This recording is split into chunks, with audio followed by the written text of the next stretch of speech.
صدای انجیل تقدیم می کند. درود بر شنوندگان ارجمند. این صدای انجیل است، تنها صدای راستی و حقیقت که از ازل بوده و تا ابد خواهد بود. برنامه‌های ما همه روزه و در همین ساعت از رادیو روی امواج کوتاه پخش می شود. شما می توانید از طریق شبکه‌های اجتماعی فیسبوک، گوگل پلاس و یوتیوب با تایپ فارسی رادیو صدای انجیل با ما در تماس باشید. آدرس ایمیل ما از این قرار است: radioenjil@gmail.com. تکرار می کنم، آدرس ایمیل ما radioenjil@gmail.com و تلفن تماس ما 201 616 920 1791. تکرار می کنم، 201 616 920 1791. از شما دعوت می کنیم که به برنامه این ساعت صدای انجیل توجه فرمایید.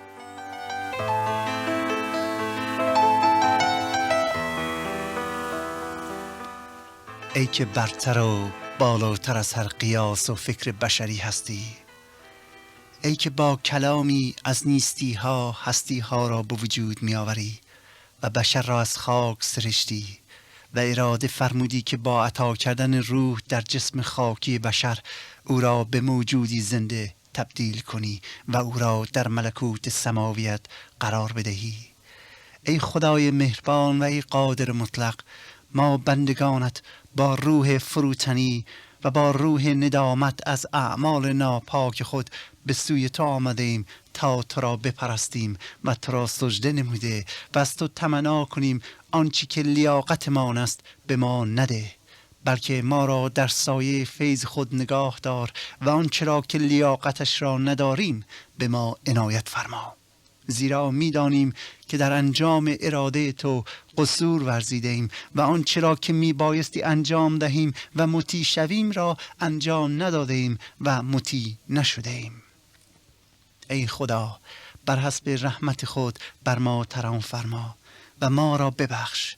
ما را یاری بده که در این ساعت صاحب بصیرت روحانی شویم تا از کلامت چیزهای عجیبی را بیاموزیم و زندگی خود را مطابق آن به سر بیاوریم.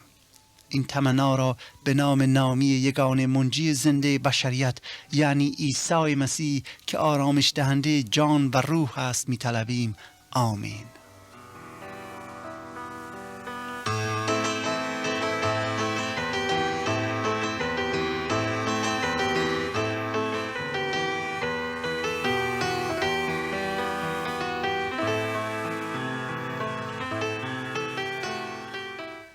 یاران عزیز و حقجویان گرامی، درود بر شما. امیدوارم که به لطف خداوند مهربان روزهای خود را با شادی و آرامش به سر بیاورید و در زندگی شاد و موفق باشید. از اینکه پروردگار مهربان این فرصت را عنایت فرموده است تا در این دنیای بزرگ لحظه توجه خود را از عالم مادیات برداریم و معطوف به عالم معنویت کنیم، نام مقدسش را می ستاییم و به خاطر کرمش او را حمد و ثنا می گوییم.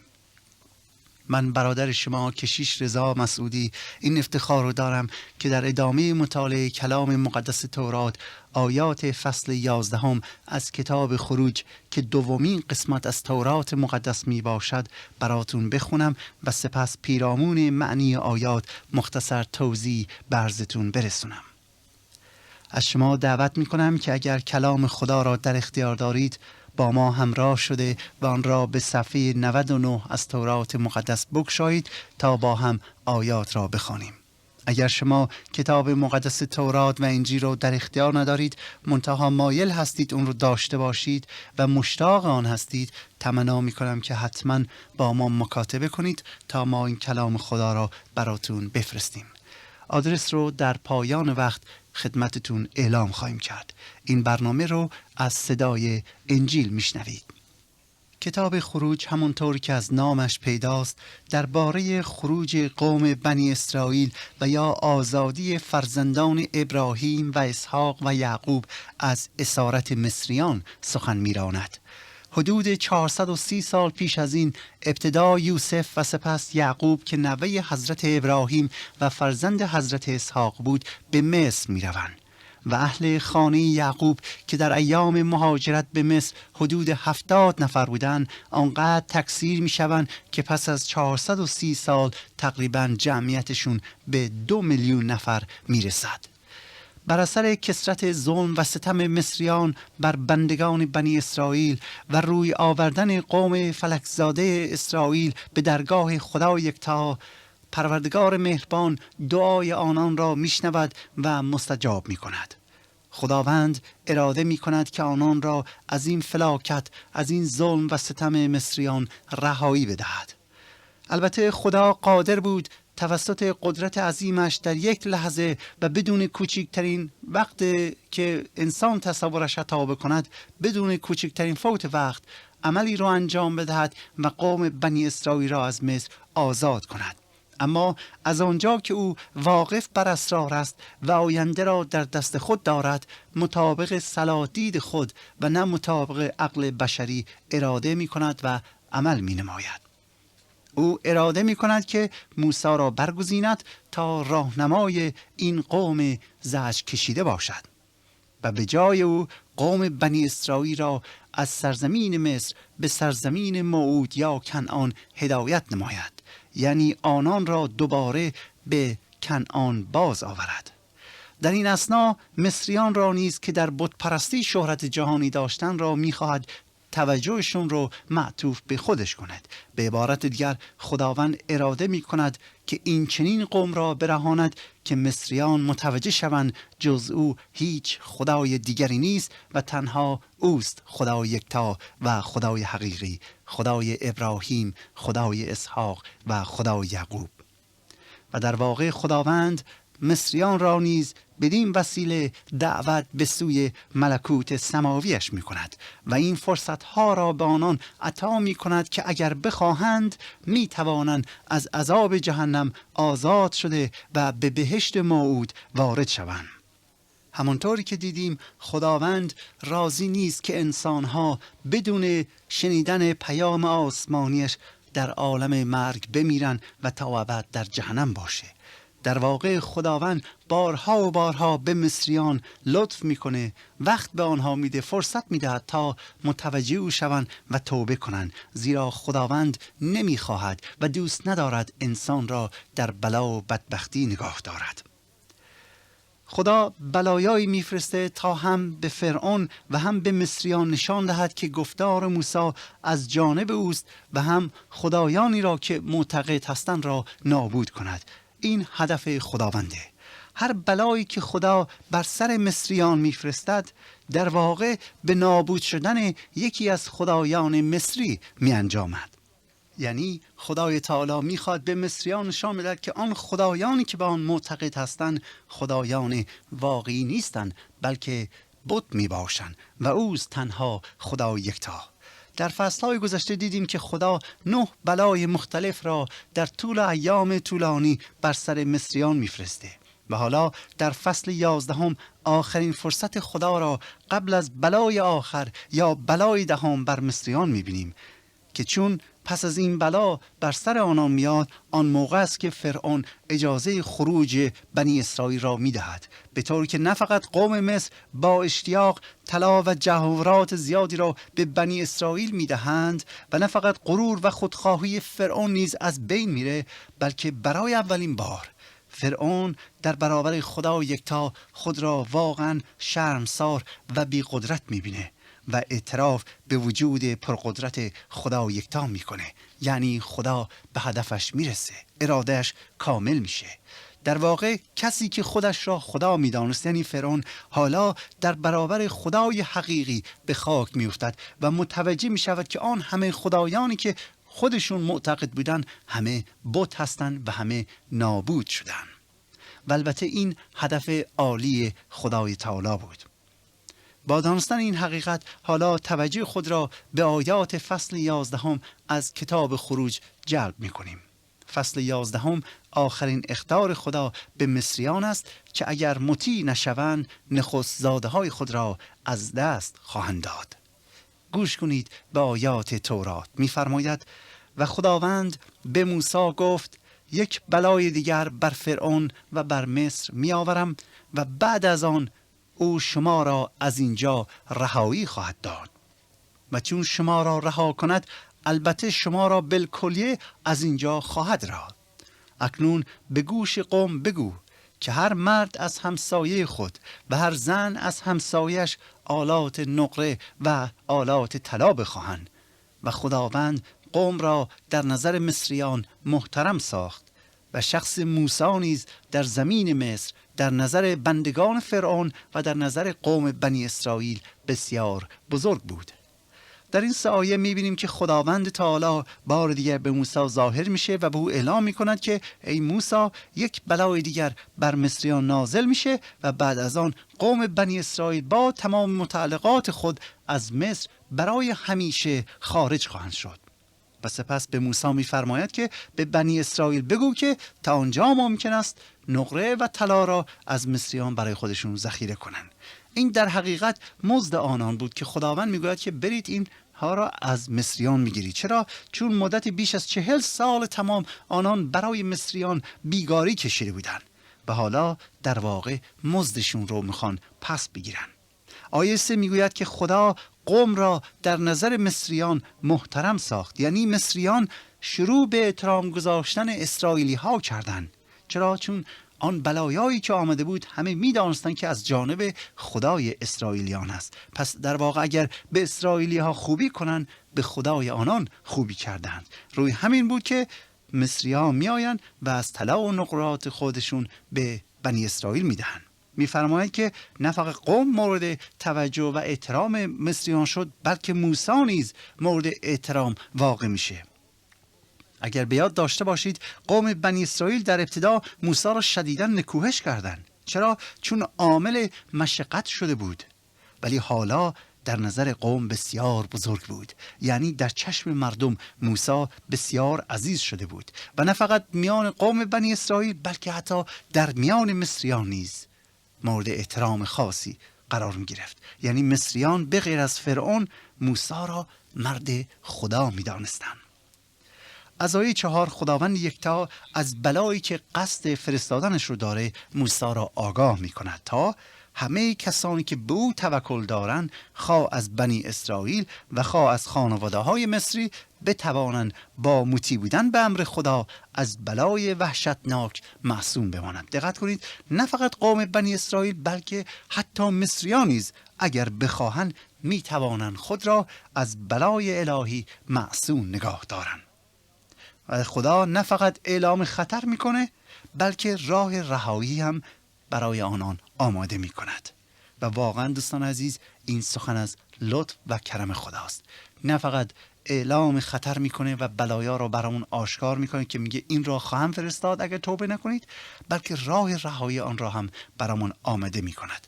از آیه 4 خدمتتون میخونم. میفرماید و موسی گفت خداوند چنین میگوید قریب به نصف شب در میان مصر بیرون خواهم آمد و هر نخستزاده کنیزی که در زمین مصر باشد از نخستزاده فرعون که بر تختش نشسته است تا نخستزاده کنیزی که در پشت دستاس می کند و همه نخستزادگان بهایم خواهند مرد و نعره عظیمی در تمامی زمین مصر خواهد بود که مثل آن نشده و مانند آن دیگر نخواهد بود.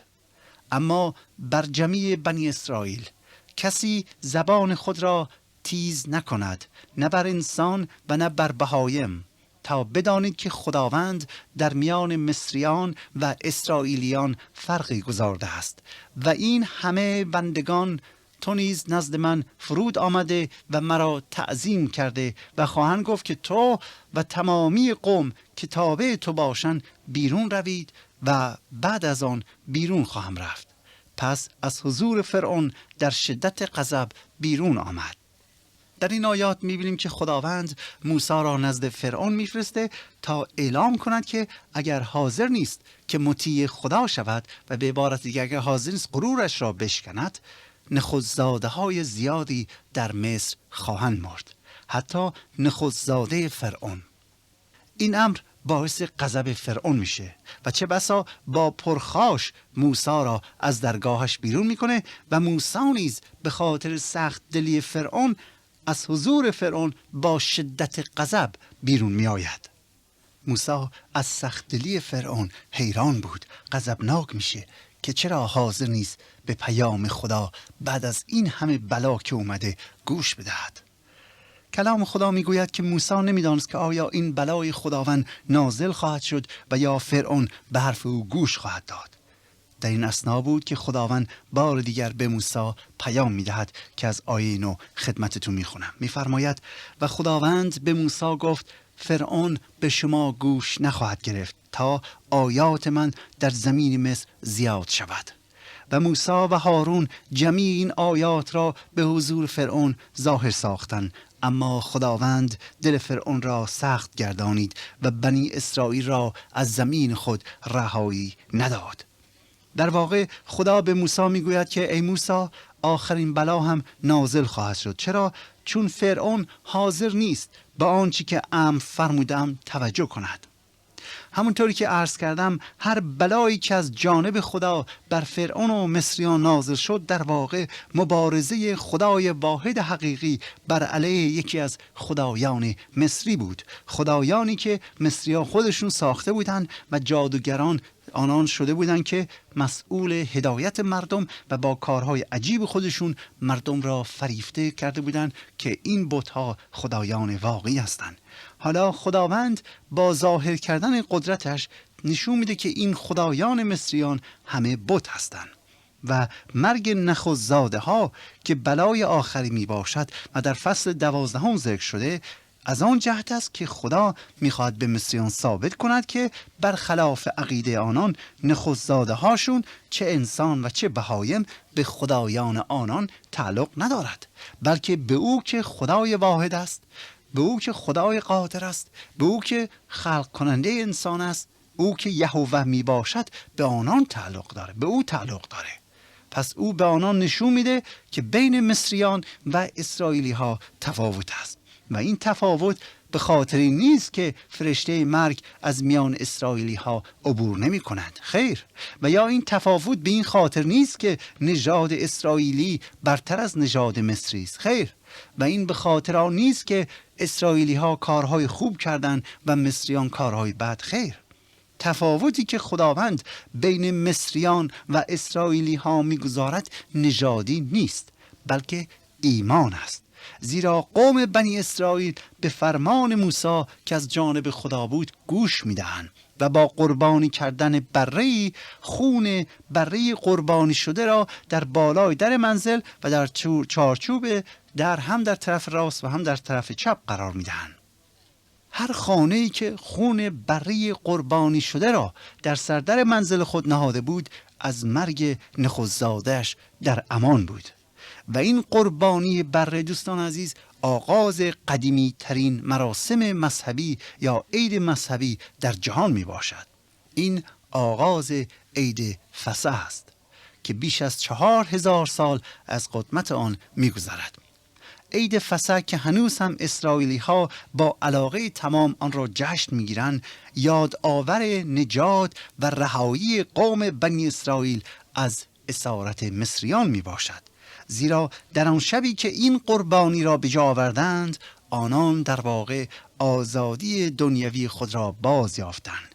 اولین عید فسح در فصل 12 آمده است که اجازه بدید تا آنجا که فرصت است آیات را براتون بخونم و شما درباره این عید بسیار مهم که یادآور قدرت عظیم خدا بر مصر است آشنا سازم. فصل 12 در واقع فصل جدیدی است در تاریخ قوم بنی اسرائیل، زیرا آغاز آزادی آنان را اعلام میکنه و در واقع آغاز تأسیس ملتی به نام ملت یهود می باشد و هم آغاز سال جدید برای عید اسرائیلی ها می باشد. گوش کنید به آیات فصل 12. و خداوند موسی و هارون را در زمین مصر مخاطب ساخته گفت این ماه برای شما سر ماها باشد، این اول از ماهای سال برای شما است، تمامی جماعت اسرائیل را خطاب کرده گویی که در 10 این ماه هر یکی از ایشان بره‌ای به حسب خانه‌های پدران خود بگیرد، یعنی برای هر خانه 1 بره، و اگر اهل خانه برای بره کم باشند، آنگاه او همسایه‌اش که مجاور خانه او باشد آن را به حسب شماره نفوس بگیرد. بره شما بی عیب، نرینه و 1 ساله باشد. از گوسفندان یا از بزها آن را بگیرید و آن را تا 14 این ماه نگاه دارید و تمامی انجمن جماعت بنی اسرائیل آن را در عصر ذبح کنند و از خون آن بگیرند و آن را بر هر 2 قائمه و سردر خانه که در آن را میخورند بپاشند و گوشتش را در آن شب بخورند، به آتش بریان کرده با نان فطیر و سبزی‌های تلخ آن را بخورند و از آن هیچ خام نخورند و نه پخته به آب، بلکه به آتش بریان شده، کلش و پاچه هایش و اندرونش را و چیزی از آن تا صبح نگاه مدارید و آنچه تا صبح باقی مانده باشد به آتش بسوزانید و آن را بدین طور بخورید: کمر شما بسته و نعلین بر پایهای شما و عصا در دست شما و آن را به تعجیل بخورید، چون که فسح خداوند است.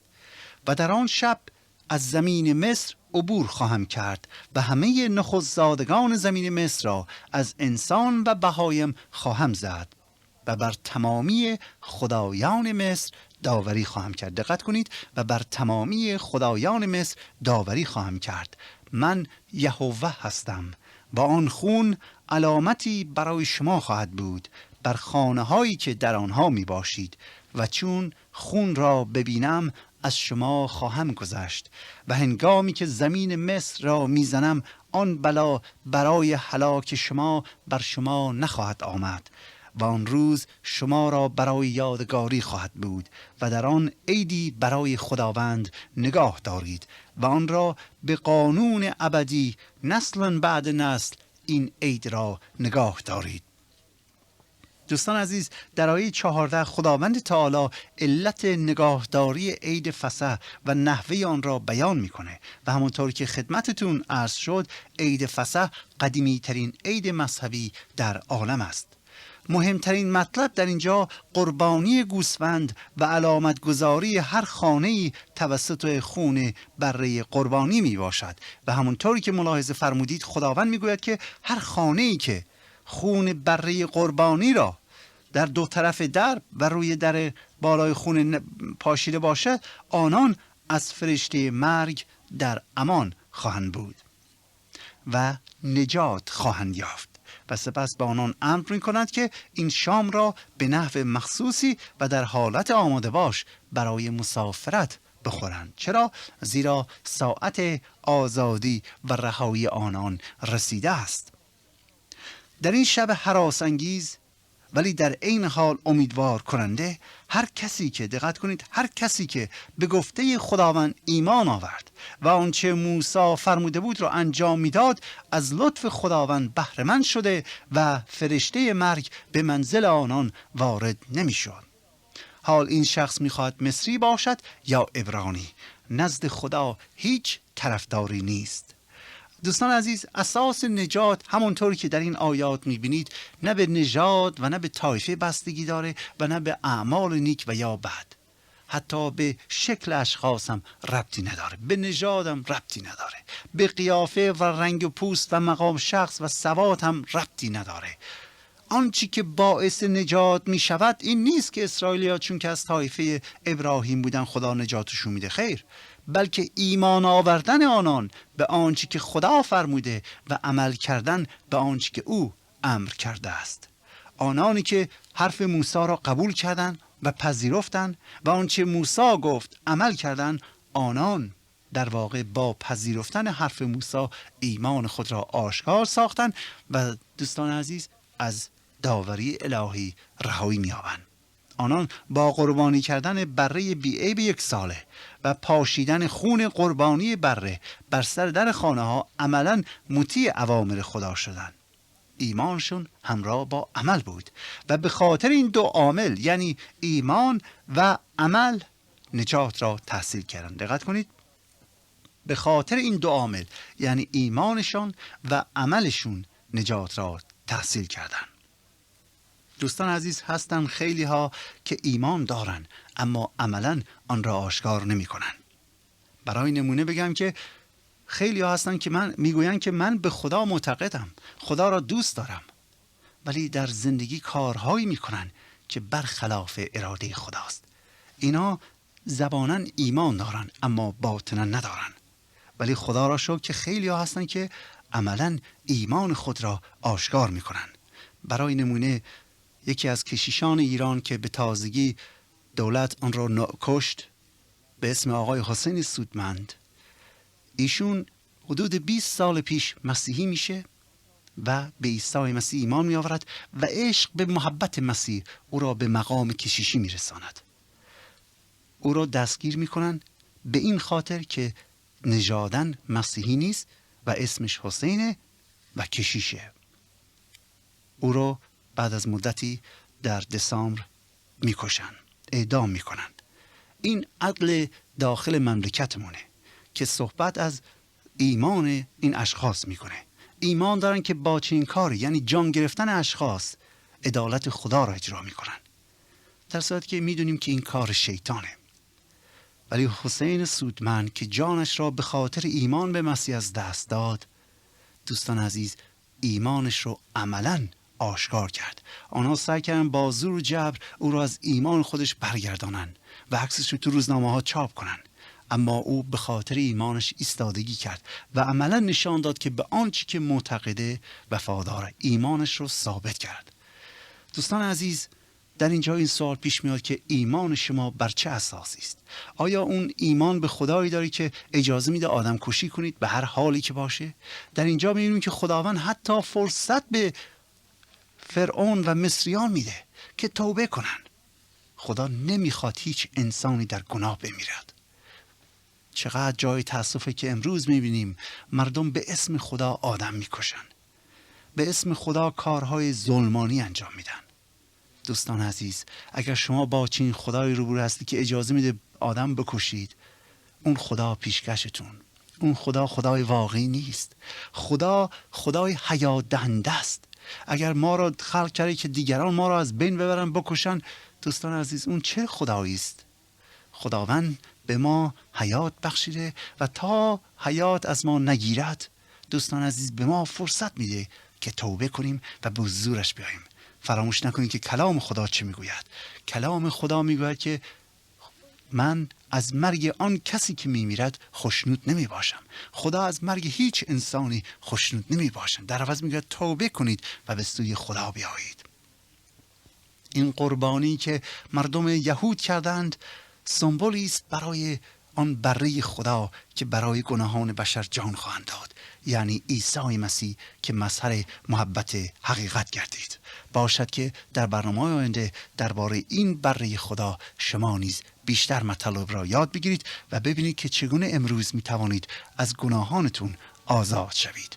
من برادرتون کشیش سید رضا مسعودی، تا برنامه دیگر و روز دیگر، حق نگهدارتان باد. آنچه شنیدید برنامه‌ای بود از رادیو صدای انجیل. خوشحال می‌شویم که با ما مکاتبه کنید و از نشریات و ادبیات ما استفاده نمایید و از طریق شبکه‌های اجتماعی فیسبوک، گوگل پلاس و یوتیوب با تایپ فارسی رادیو صدای انجیل همراه ما باشید. همچنین از طریق تلفن و ایمیل نیز می‌توانید با ما تماس بگیرید. آدرس ایمیل ما از این قرار است: radioinjil@gmail.com. تکرار می کنم، ایمیل ما radioinjil@gmail.com و تلفن ما 201 616 920 1791. تکرار می کنم، 201 616 920 1791. تا برنامه دیگر و روز دیگر، خدای یکتا و مسیح زنده با شما باشد. ماراناتا، یعنی خداوند به زودی برمیگردد. آمین.